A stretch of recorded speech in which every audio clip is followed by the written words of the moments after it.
Hi and welcome to IMO Reviews. My name is Elliot and today we are looking at the worst 10 movies in 2020. Artemis Fowl is based on a popular children's book series. It's around an arrogant young spy, I guess, but it's set in some type of mystical land of elves and dwarves and pixies. If you know the subject matter, you will probably enjoy it, and if you don't, you will be hugely lost like I was.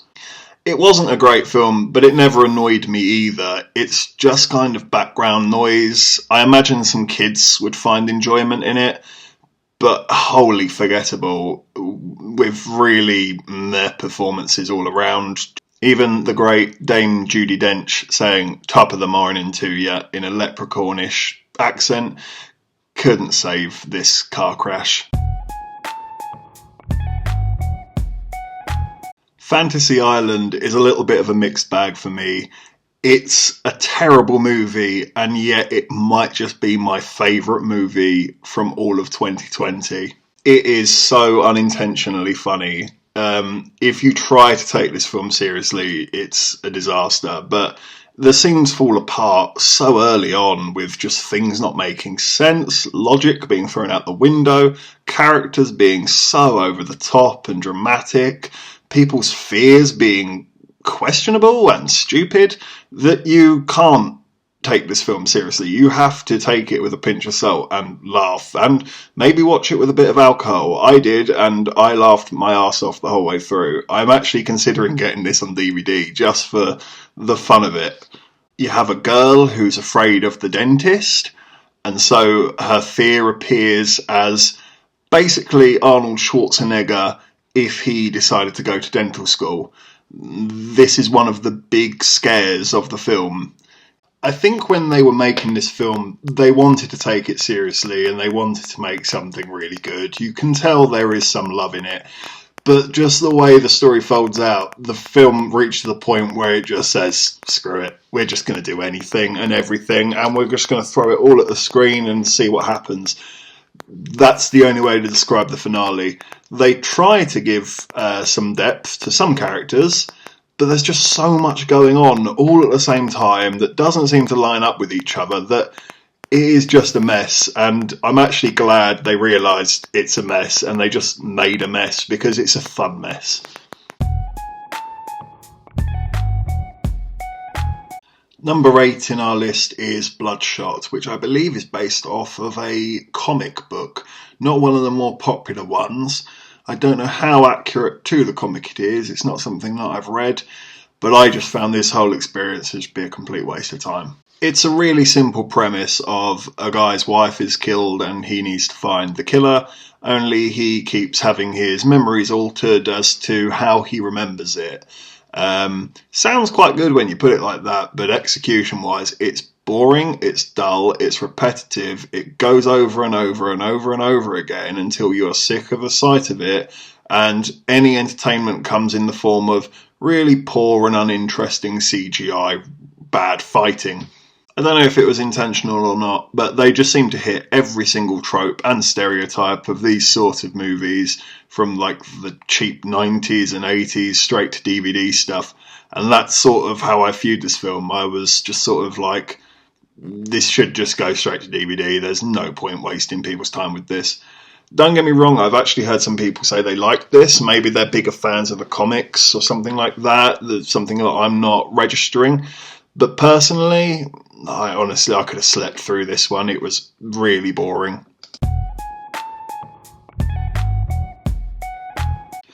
Josh Trank of Fant4stic fame came back to the director's chair to make a biographical picture of Capone's life, but not in the parts that would be interesting.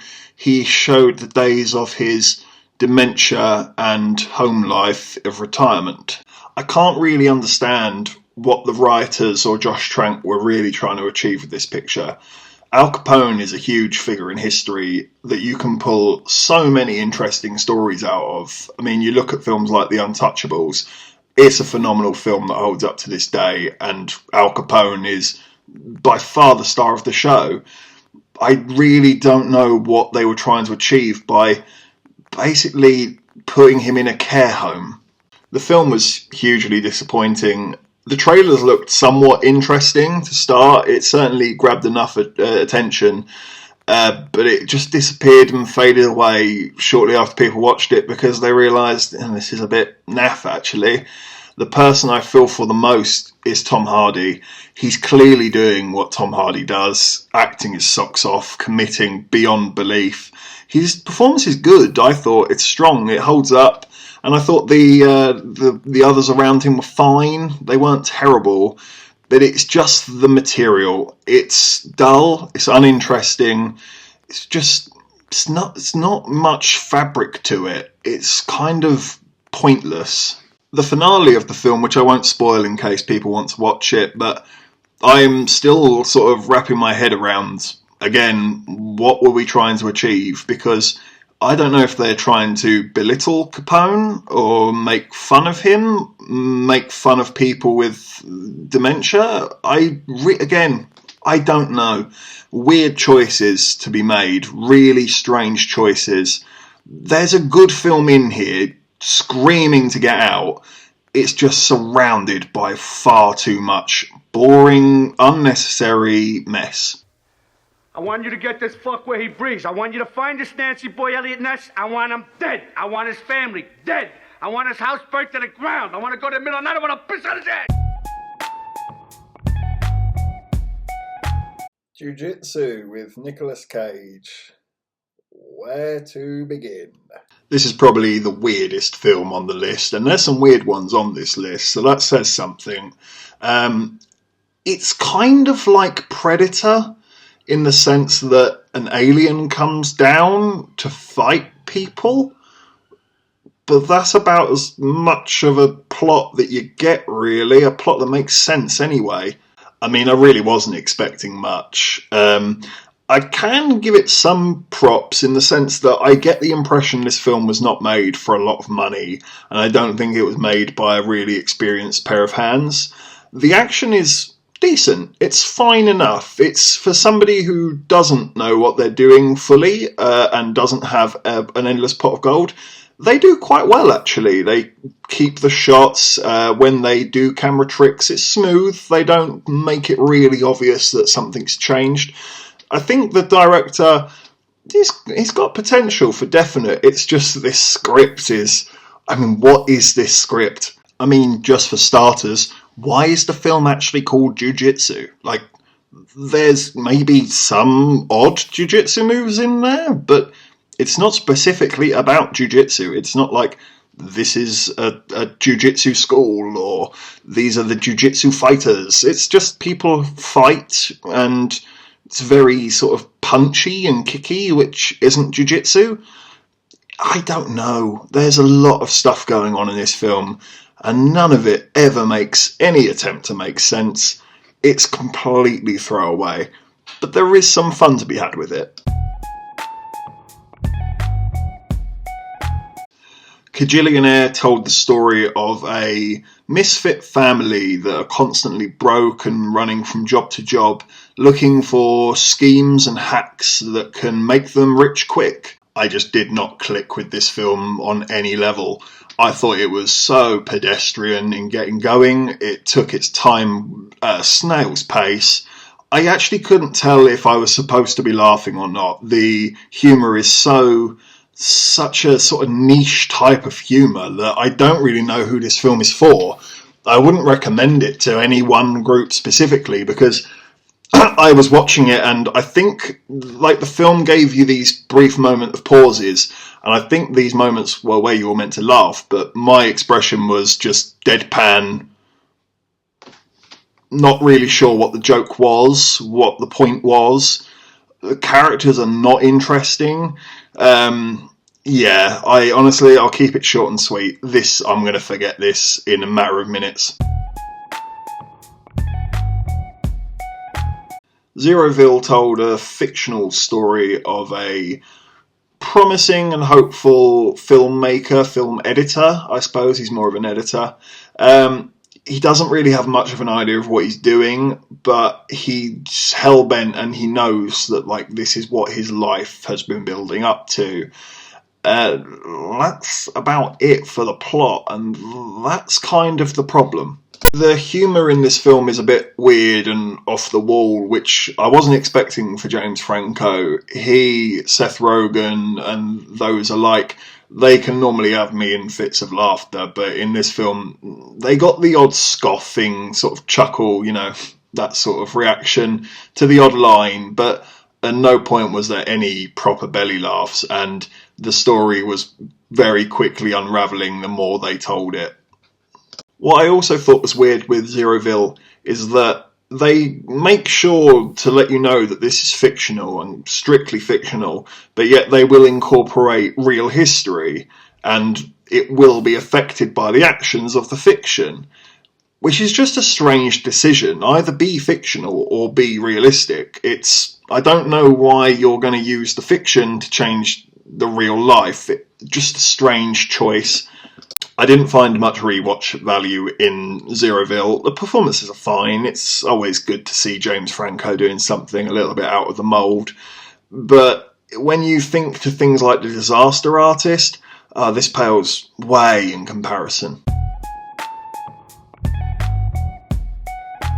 I absolutely hated The Last Days of American Crime, so I'm going to try and keep this as short and sweet as possible, not to make myself miserable. It's based off of a comic book, again, not one that I'm aware of until after the fact. It's set in a dystopian future where essentially the government are trying to make crime nigh on impossible, and the criminals are still trying to find a way around that. In concept, sounds quite interesting. It's a real shame they do absolutely nothing with it. The acting is corny, the dialogue is atrocious, the pacing is all over the place. It's hard to find anything positive about this film. I am going to go slightly into a spoiler here, so if you really do care about watching this atrocious film, step away for a moment. I promise you just save yourself the trouble. Just to give you an idea of what we're dealing with here as a movie. So the government's plan is essentially to release like a radar that controls your brainwaves. It will tell you how to behave. And the criminals find a way around this by, and I quote, not giving a fuck. Moving on. The Turning was yet another adaptation of the famous novel The Turning of the Screw. An au pair, also known as a nanny, comes to stay in a very creepy haunted house and look after two children who are also really creepy and not fun to be around. That's pretty much the film. This was the #1 worst film I saw all year until another cardinal sin arrived and managed to take that crown from it. It's just wholly forgettable and really boring. Tedious, doesn't quite cover the extent of boredom this film will give you. Finn Wolfhard is just strange in this movie. His behaviour's weird. It isn't explained. I'm not necessarily sure I want it to be explained because it's just too weird and I'm not on board with it. This film needed another look at the script, another rewrite, because the biggest sin of all in this movie, it isn't the bad CGI, which I can sort of roll my eyes at and sort of forgive. Not everyone's got a budget of 20 billion, kajillion, whatever. It's the fact that the film doesn't have an ending. I'm not exaggerating. The film just stops and you're sat there going, is that it? Alright, I guess we're off then. The other kick in the crotch for this movie is that Mike Flanagan delivered The Haunting of Bly Manor, which was also an adaptation of The Turning of the Screw, and it was 10 times better. I know some people have their issues as to whether Bly Manor's better than Hill House. Even I would argue that as well. But just based on adaptations of The Turning of the Screw, the fact that Mike Flanagan delivered such a brilliant piece of artwork of it just makes you look at this one and go, what happened? Where did things get so out of hand for you guys? That's right, the worst film I saw in 2020 is ironically a movie about COVID, Songbird. This movie should be ashamed of itself if it could muster up the emotions to do so. They absolutely cash grab, profiteered this film. They know what's going on in the outside world. You'd have to be blind and deaf and stupid to not know. And they completely milked the situation. The fact that millions of people are dying around the world. It's a terrible time that we live in. And they thought, we're going to make money off of this. Do you know what's really annoying about Songbird? It's that they absolutely knew what they were doing and then they completely wimp out. They don't commit to doing crazy stuff with the current situation. They don't make it super exciting or ask really, controversial questions. Is this real? Is it a hoax or anything like that? No, none of that. You're just following around the guy on a bike because he's immune and everyone else is stuck indoors. What a plot. He's in love with a girl he delivers to regularly. I don't know how that works. I don't know about you, but I don't have the same postman every time, but movie logic. So he falls in love with a girl. They only ever see each other through a door. Then when people fall sick, they almost act like they're going to be turning into zombies. It's not even filmed that well. I can't even give it the praise of the cinematography was good, or they really tried with the lighting or the music, Nah, they did not try and they did not care. That's the plot summary of this movie. If you could write hyperbole on the DVD of this, did not try, did not care, Songbird. It's a perfect way to sum it up. Avoid this movie, please. And there you have it, my opinion on the worst 10 movies released in the year that was 2020. The year itself was bad enough, so don't make it worse for yourself with watching these unless you're feeling really brave. If you could like the video or share and subscribe, if you could leave a comment below, let me know where I was right, where I was wrong. And on top of that, take care. It's tough and turbulent times out there, so look after yourselves and look after those around you. Thanks for watching, and I'll see you on the next one.